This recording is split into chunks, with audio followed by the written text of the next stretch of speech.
Welcome to Comics Bazaar, the channel of comics commentary and arcana. This video features Fantastic Four versus the X-Men, issue number 3 in a 4-issue limited series. The cover is by Jon Bogdanove, inked by Terry Austin, and it's the third of what is developing to be a sequence, almost as if every cover is a panel in a comic strip. So now we have Doom here in the middle of the cover, and we have the X-Men wearing Doom masks, and the Fantastic Four are down, and Franklin's running for his life from a plasma blast of Havoc's, which is fairly brutal stuff. So there's been a lot of child endangerment and child trauma on these covers so far. The fourth one will be a bit of a twist on that.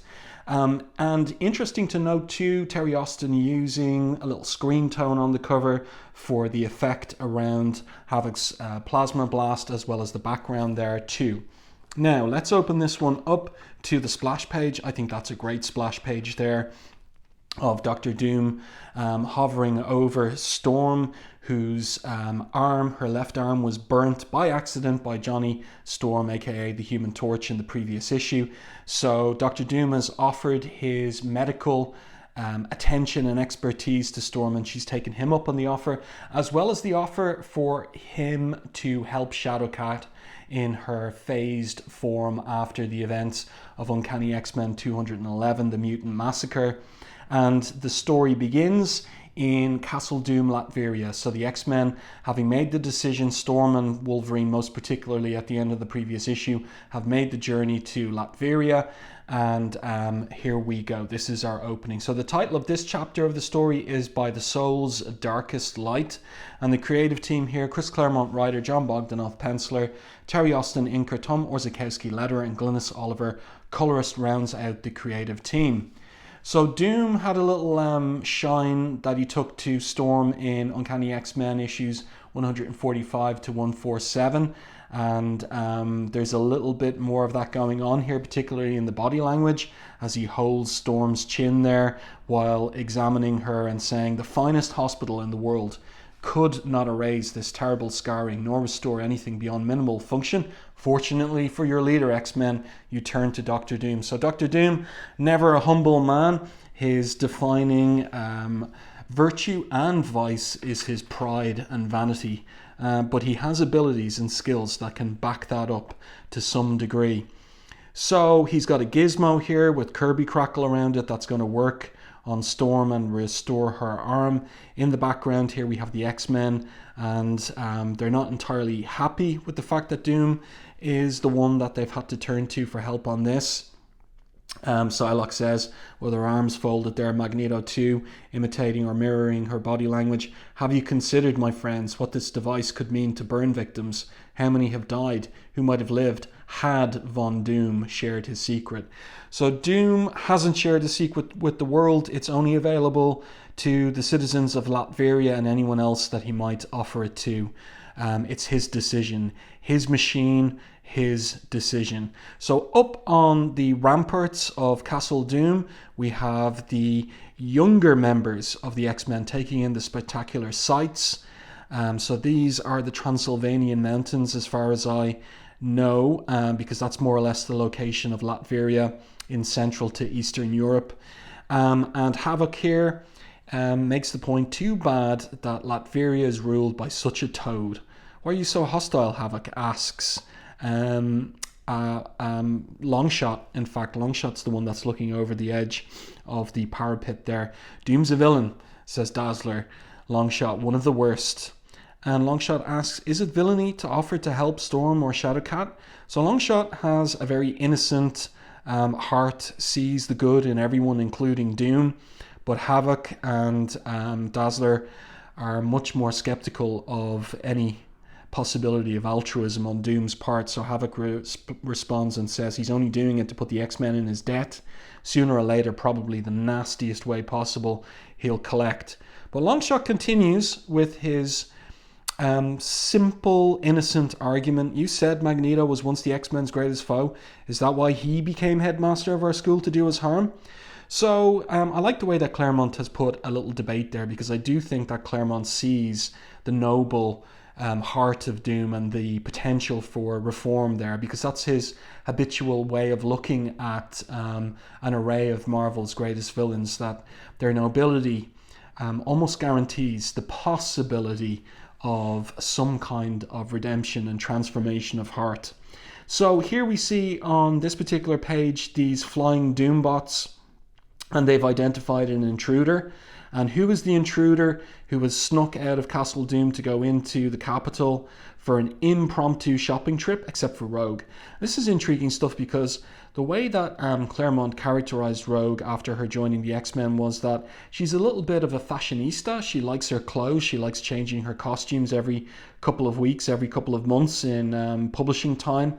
And she's been on that shopping spree, and she is enjoying flying back to Castle Doom, but she's flying back without seeing behind her those doombots flying towards her. I really like the perspective here, the little simple fence leading up to Castle Doom, up on the hill, up on the mountaintop. So she's thinking, last night on the town wasn't half bad either. I know I was breaking house rules by slipping away, but hanging around that castle was driving me. She was about to say buggy when she's blasted by one of the doombots. So Havoc here thinks that this is deliberate. Those tin-headed dumbos must think she's an enemy. They're attacking her. Doom probably ordered the ambush, is what he says. So he lends a hand with his plasma blast.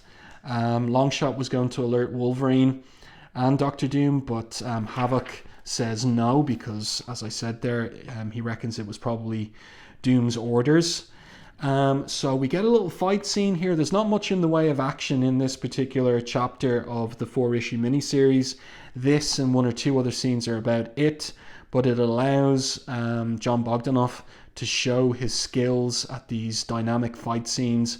I love always the effect, the circles there, the parallel circles and concentric circles of the power signature of Havoc's plasma blasts. And here we see Dazzler getting in on the action as well. Havoc metabolizes cosmic energy, declares the third-person narration. Dazzler, on the other hand, converts sound to light, all colors, all forms. The ultimate expression of that power is a laser. So Rogue twigs that Havoc's been shooting from the castle, and Ali too. She says here, this is interesting little kind of perspective from Rogue on Allison. They're previously enemies. Any shot the boy makes, Ali has to make better. Good for you, sugar. So we see that Rogue here doesn't harbor much in the way of enmity towards Dazzler, even though that's not 100% reciprocated from Dazzler to her. But she has helped her with the laser blast there. This is a nice page here. I like the way that Bogdanove has rendered like the ripped clothing on Rogue, like her purchases from her shopping trip are destroyed by that little fight. I like this little panel here of Dazzler winking towards Havoc and blowing the top that's been burned off the tip of her glove there as well.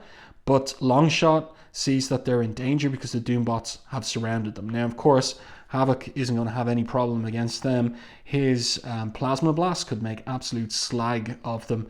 But there arrives, prior to any fight, Storm and Doom. And remember what I said about that prior encounter of Doom and Storm. So they're almost walking down these steps like a married couple, like a royal married couple. And of course, Storm is an African princess of a kind, and that is, of course, one of the reasons that Doom has taken that romantic shine to her.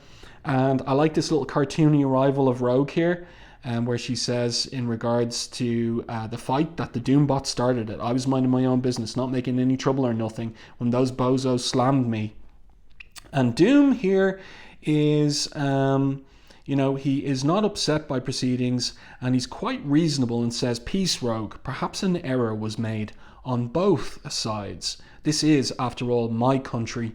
No harm will ever come to those who obey its laws." So you see there this characterization of Doom that presents him as not exactly a malevolent villain, but someone who's honorable and noble in his way as a tyrant, an absolute ruler of Latveria. High above, in her tower, is the reason for the X-Men's presence here. So it is Shadowcat, and post the events of Uncanny X-Men 211, she is discorporating. and she is concerned about the price that will be paid by the X-Men for Doom helping her. So she's decided that she doesn't want them to be in Doom's debt, and she goes out onto the ledge here outside of the tower in which she was being protected, and she is thinking about committing suicide, which is kind of a grim theme for what is supposed to be an all ages comic, but beautiful art here on these pages. And again, a very interesting technique that Terry Austin is using here for the shading on her ghostly body, which Franklin can see. Franklin is there in his astral form. He's asleep in his bed back in Four Freedoms Plaza, but he's able to travel psionically, astrally, and he's made his way to Kitty just at the moment that she's thinking about, packing it all in. And she's thinking there, it's really beautiful. The sunrise, the morning sunrise, I'll wait for the sunrise, she says, then relax my concentration, let my molecules float free on the wind. That'll be nice. Dead'll hurt, hope it's quick. Please God, don't be mad. Don't let my folks and friends be sad. This is for the best. But Franklin thinks otherwise. No, he exclaims, and he starts crying there. And also, Lockheed is up to and watching and alert to what Kitty is up to. So Franklin pleads with her, you can't give up. My daddy will save you. I'll make him. This is wrong. Don't do this bad thing. If you go away, your mama and papa will cry, and Aurora and Mr. Wolverine, I love the way he calls Wolverine Mr. Wolverine, will too. Look at me. Listen to me, please. So Lockheed roars an alarm, and everybody's alert to it. I like the way that they're all twisting around and looking up towards the tower, and Storm tells them everyone upstairs at once. So let's see. Psylocke is up there in her telepathic form to begin with, and Franklin sees her telepathic form. That beautiful butterfly lady sounds really upset at Kitty, and of course she is. Kitty isn't listening to her. She won't let her help. So the X-Men are arriving, going up the stairs there, and Franklin's climbing out on the ledge, and he is determined to save her. She's so far away, he says. This ledge is so small, so high up, suppose I slip. But he's brave for a little 4.5-year-old boy. So out he goes onto the ledge. Kitty's thinking her thoughts about, why does Dr. Doom have to be my only hope? Kitty, turn around, pleads Franklin. Take my hand, everything will be okay. He says here, the nasty book won't destroy the Fantastic Four or the X-Men. You all won't fight. You all won't die. So he's crying here. He's insistent. Jon Bogdanove, I've made this point before in relation to the two previous parts, doing a really good job on a 4-year-old's face here. That's difficult to do. Not every artist can draw a child believably.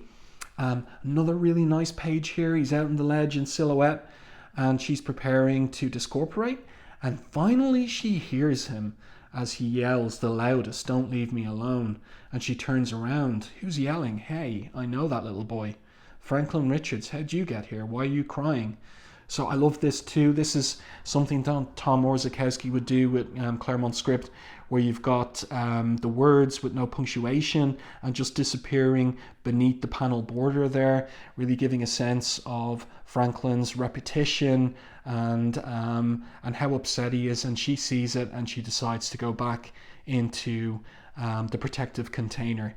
And Franklin's delighted. And then the X-Men arrive. It's really nice, the perspective there as well too. And Lockheed happy as well, like a faithful little dog. And what's intriguing is that the X-Men see Franklin. So Storm sees him. Now he's supposed to be in his astral form, supposed to be invisible, but Storm sees him. Why is Franklin here? And Logan says, beats me. Why don't you ask him? And I really like the rendering of the back muscles here on Wolverine. That's difficult to do, but it's very well done there. And of course, where's Doom in the middle of all of this? This is a great panel here, really designy from Bogdanove, where we just really have Doom's cloak and the two clasps on either side of his chest for the cloak. And in the background, this curved doorway. It's really, really great image. Lovely stuff. And Doom simply asks, all is well, I trust? So he's not aware of Franklin being there. And then he says, time I know is of the essence. By tonight I'll be ready. Doom will succeed where Reed Richards failed. This time tomorrow, Ms. Pride will be restored to perfect health. So 24 hours Doom is going to do it. Franklin there, of course, hiding from Doom. And then the scene switches to New York and Four Freedoms Plaza. Dawn in Latveria, the witching hour in New York. I love the way that Claremont always keeps an eye on what the times are in relative parts of the world when he's telling a global type story. And I like the way that the corridor here in Four Freedoms Plaza is rendered. You really get the sense of how empty it is because Ben and Johnny have left after the revelations of Reed's old college diary. So he cannot sleep. Worse, he cannot think. The diamond brilliance of his mind is dulled. Keen edges blunted. For the first time in his life, Reed Richards doesn't know what to do. He's lost, uncertain, without focus or purpose. So he's in the domestic level and he sees the door slightly ajar here. It's the bedroom, which he shares with his wife. There is his empty pillow. He's thinking, is Sue awake? He stretches out his hand towards her and then he departs. And you see that little tear shed by her as well. So really, really well handled this. Reed is in despair. He's lost his confidence in himself. Here he is, looking out over the city. My wife, my other better self, yet I cannot face her.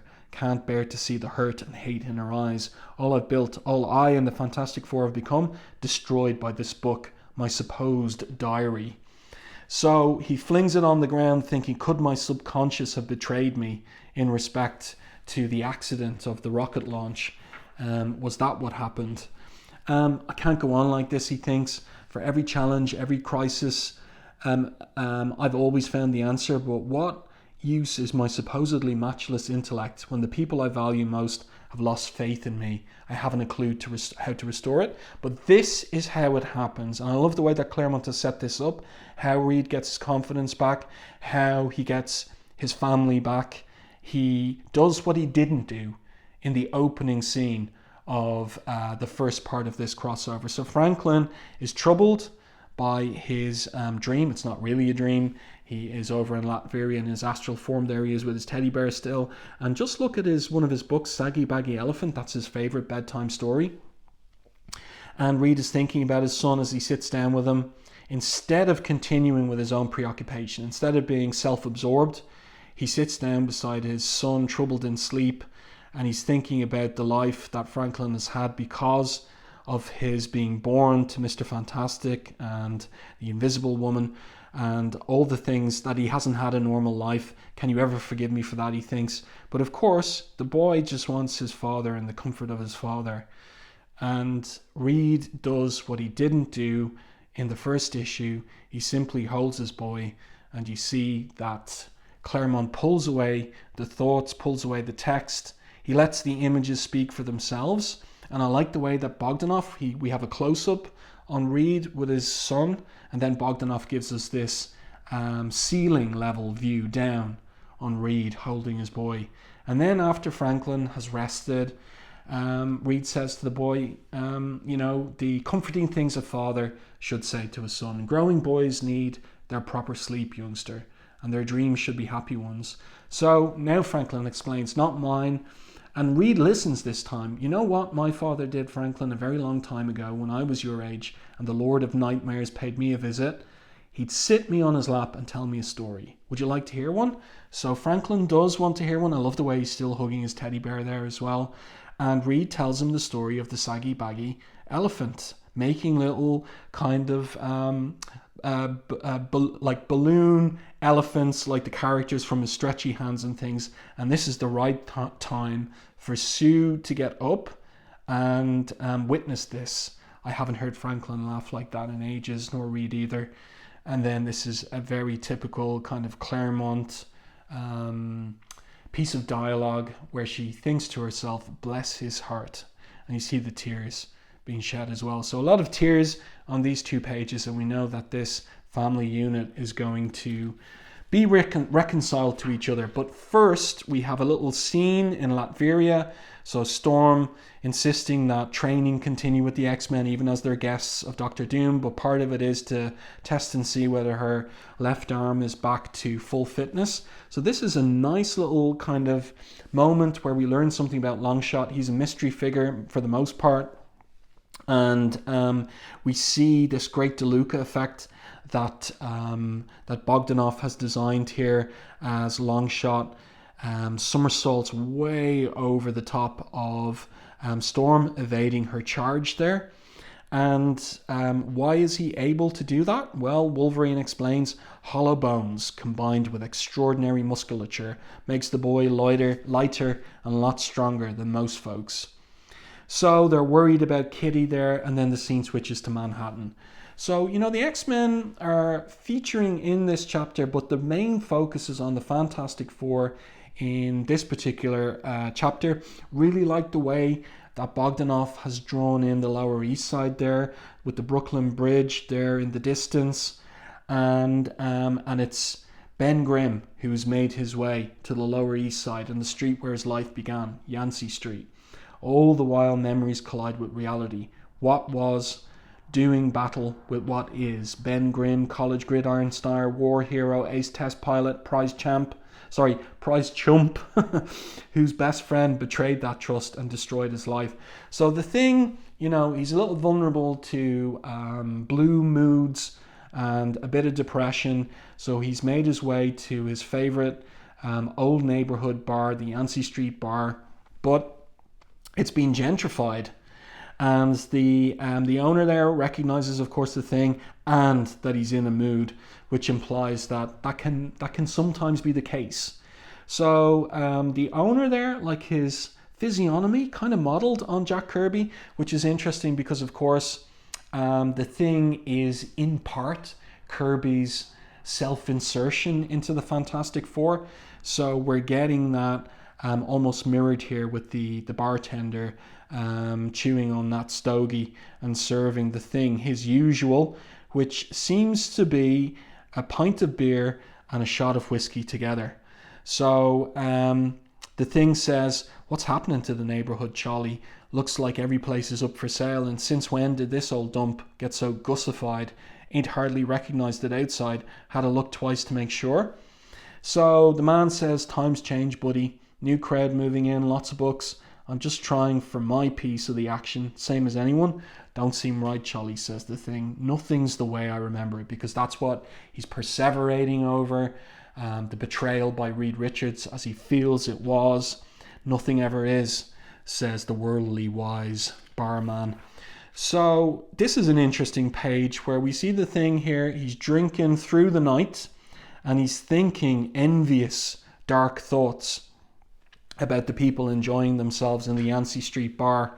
He's also having a big burger there as well. Really like this sequence here. The beer, the whiskey, the shot of whiskey, the burger, and then the envious point. Like, everyone's enjoying themselves. Why them and not me, thinks the Thing. Everybody's trying to not look my way. Don't want to either freak, don't much blame him. Charlie and me, we go back past grade school. I've never done him wrong. Even he's scared stiff. I'll bust up the place. So he's going through his dark thoughts there. Reed and Sue, they had a kid. Johnny and Elisa could be as lucky, but not me. Never be a dad, never be a... Oh, sorry, I have to read this out as he's feeling sorry for himself. This is a nice little piece here. Loved Susie, and she fell for Reed. Loved Alicia Masters, but she dumped me for the Torch. And why not? His skin's smooth and soft to the touch. Mine's like concrete. He can kiss her, he can, and then he hesitates, and then in a little balloon of its own, be a man. Reed and Sue, they had a kid. Johnny and Elisa could be as lucky, but not me. Never be a dad, never be a grandpa. The Grimm family ends right here. So I like the way that Claremont has handled this. You know, his treatment here of the Fantastic Four is he's pushing towards realism, while respecting the tropes of the superhero genre, the unbreakable tropes of the superhero genre. He's going down the road of an Alan Moore, but not all the way down the road that Moore goes with titles like Marvel Man / Miracle Man and Watchmen. And so he's addressing here in a circumlutionary way that maybe might go over the head of a child, but not of an adult, that the Thing is not going to be able to father children because of what's happened to his body, certainly not with a human woman. And that's the kind of, what would you say, that's kind of like the puerile, or rather, that topic could be addressed in a puerile fashion, as it is in the likes of, I don't know if it specifically is, but the way that questions about superheroes and their sex lives or the possibility of them are addressed in a movie like Kevin Smith's Clerks, for example, or the way that it's addressed in some Mark Millar type comics. Mark Millar is an interesting writer. Just a little digression here. He's an interesting writer, really has a love for superhero comics, but some of his comics have a kind of a puerile dimension. And I was thinking about that before making this video, and I was thinking, I think it's that he is addressing that to the reader, a specific kind of audience, whereas I don't think it's the way he thinks about superheroes himself in particular. In any case, I found this little piece fascinating here, and the Thing just really in a dark, depressed place at the end of that page. And then time passes and he's woken up by the barman. So he decides to get up and walk out, and everyone at the bar is expecting him. Here it comes, been expecting a blow up all night. We're doomed. Good night then, pal, says the Thing. Take care. Out the door he goes, and everybody just blows a sigh of relief that he didn't wreck the place. Just my luck, thinks the Thing. Been slugging back stuff for hours, and I ain't even tipsy. I want to get blind, stinking polluted, and I can't. Ain't fair. How could Reed do such a thing to people he cared for? How could he lie? How could I be so wrong about him? So he's just going around and around and around about all those thoughts. And this is what he needs. An accident. This woman, her baby's in the car under the truck that's the tanker that has crashed and is on its back. And the cops here can't get to the kid. No one can. The fire's too intense. So there is one man who can get to the car and save the child. Didn't this bazooka brain, he thinks to himself, driver, no trucks ain't allowed on the FDR drive? Ain't the time or place for anything fancy. East River's right next door, so the Thing uses his super strength to toss that burning truck right out into the East River, rips open the car, pulls the child out, who's just waking up from sleep. There's the kid. What do you know? She looks pretty much okay. I aim to keep her that way, he thinks. So here he is coming through the inferno, protecting the child. And the rescue workers there and the police, they're amazed. I don't believe it, says the policeman. How can he stand those flames? So mother and daughter are reunited there. And the cop says, real nice piece of work, fella. You ought to be proud. The Thing, typically humble, says, wasn't nothing special. And the woman here, grateful for her daughter being saved, kisses him straight on his rocky orange mouth. And the cop says, bravest blame fool stunt I ever saw. You guys would have done the same, says the Thing. And the cop says, tried maybe, but not succeeded, not survived. And the mother says, I can never repay you. No need, he says. Seeing the grin on Ruth's face, the light in your eyes, that's more than enough. So now the Thing sees that although he's lost all of those things that he was depressed about in the bar, he has gained something that most people don't have, the ability to save a life in a situation like this that none of the human rescue team could do. And then the scene switches to Johnny Storm, and Johnny's feeling guilty about having accidentally blasted with his flame Aurora's arm in the previous issue. Love this panel here. It's really good as he is flying at speed, faster torch, cut those corners tighter and as close as can be without even scorching the pilings. Absolute precision, total control over my flame powers. I can't afford anything less. So the guilt he feels is driving him to train. And then he returns to where he's been staying, Alicia Masters' apartment, and she's there to greet him as he arrives in through the skylight, and he tells her, I couldn't sleep. Johnny, stop torturing yourself, she replies. Everyone makes mistakes. Mine cripple, Alicia, mine can kill. And she has a pep talk for him. The fire that burns also provides light and warmth, just as with hammer and chisel I can shape stone into sculpture or shatter it. God gives us our tools, my love.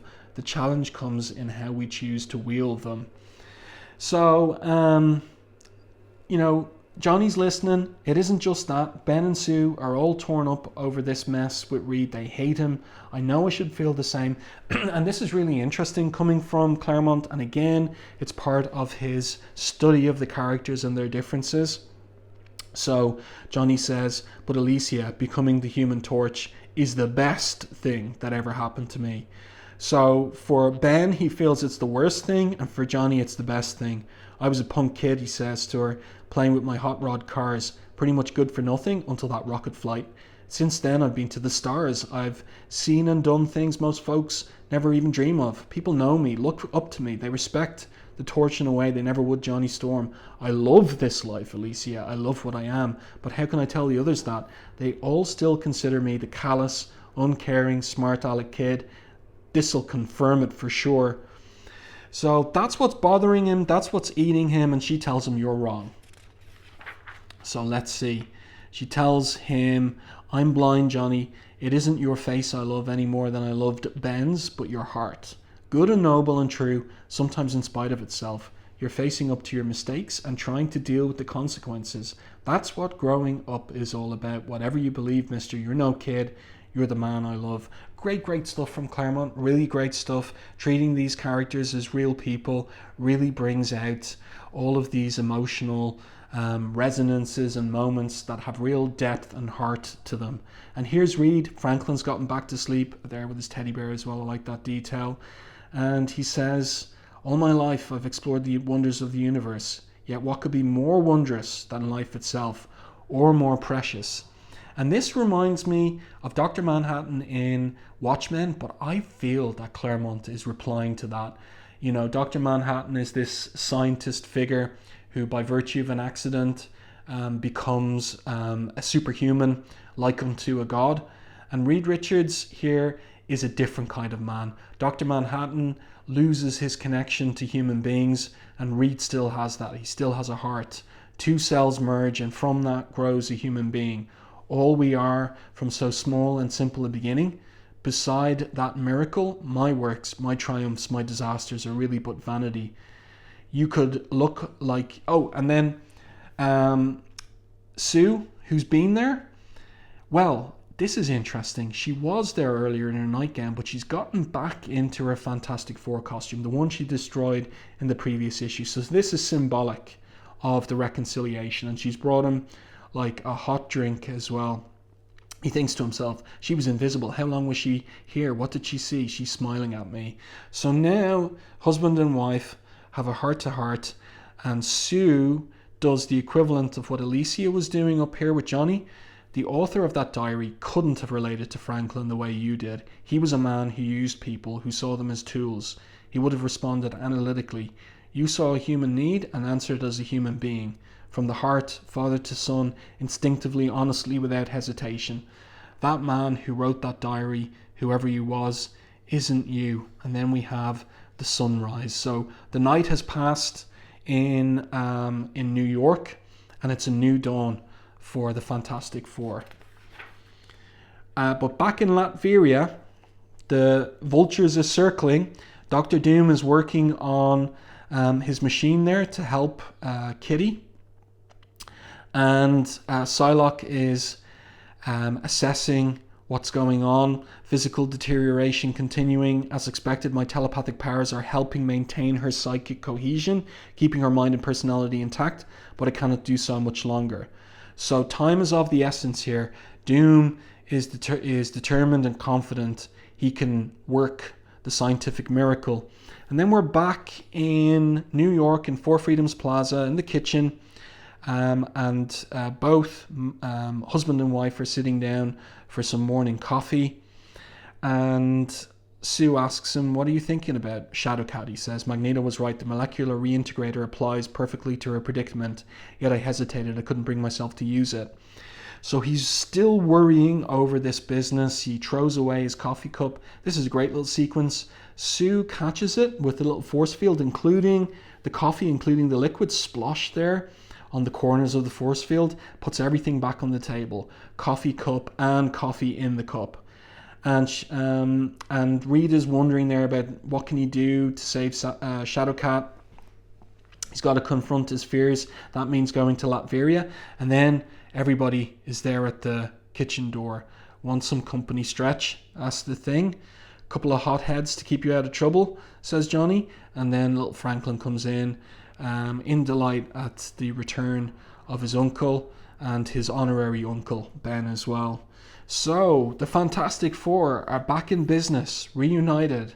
Franklin's at the center of it. So, hopefully we're going to get a happy ending to this 4-issue limited series. And the Thing here has his back turned to it all. Part of me thinks it's because he doesn't want to tear up. But he kind of covers for himself by saying, "Yo, Susie, what you got to eat in this dump anyhow? I'm starved." So there we go. Nice stuff. And the coffee is knocked off the table anyway by Reed sweeping his arm around to grab Franklin. That's really, really good stuff. A great little chapter. Not much in the way of action, but really, really heartfelt family drama in respect of the Fantastic Four. Great moments. Really great writing from Claremont, and excellent art from Bogdanove and Terry Austin and Glynis Oliver's colours as well, and Orzechowski. Just a great synergy with this creative team. Next, a matter of faith for the conclusion. Well, I do hope that you enjoyed this review and commentary of Fantastic Four versus the X-Men number 3. It's the penultimate issue of this 4-issue limited series. Let me know your thoughts on this in the comment section. If you enjoyed my review and commentary, please like and share the video. It really does help the channel. And if you haven't done so already, subscribe to the channel and stay tuned for more content like this.